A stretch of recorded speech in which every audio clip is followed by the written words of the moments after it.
Ate ng 15. Ito ang panawagang isinulong ng mga maliliit na mangingisda sa kanilang protestang isinagawa sa Menjola. Pero ano nga ba ang ibig sabihin nito?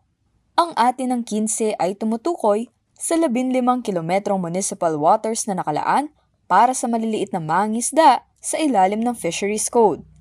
Layunin ng batas na protektahan ang kanilang kabuhayan laban sa malalaking commercial fishing vessels na may mas malalaking kagamitan at kapasidad sa pangisda. 15 kilometro para sa tao, hindi sa negosyo. Ayon sa Pangisda Pilipinas, mahalaga ang pagpapanatili ng 15 kilometrong municipal waters upang matiyak na may sapat na mapagkukunan ng kabuhayan ang maliliit na mangisda.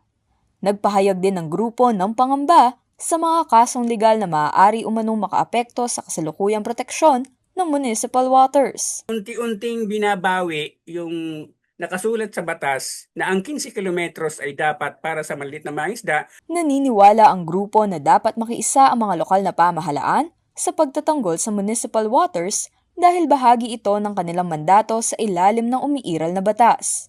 Para sa mga mangisda, ang laban para sa Atin ng 15 ay hindi lamang laban para sa dagat, kundi para rin sa kabuhayan, pagkain at kinabukasan ng susunod na henerasyon.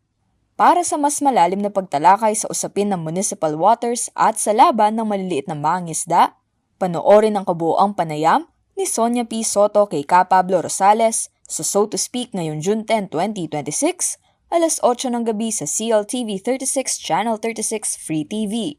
Mapapanood at mapapakinggan din ang programa sa YouTube, Spotify, at iba pang official digital platforms ng CLTV 36 at So to Speak. Arlen Salonga, CLTV 36 News.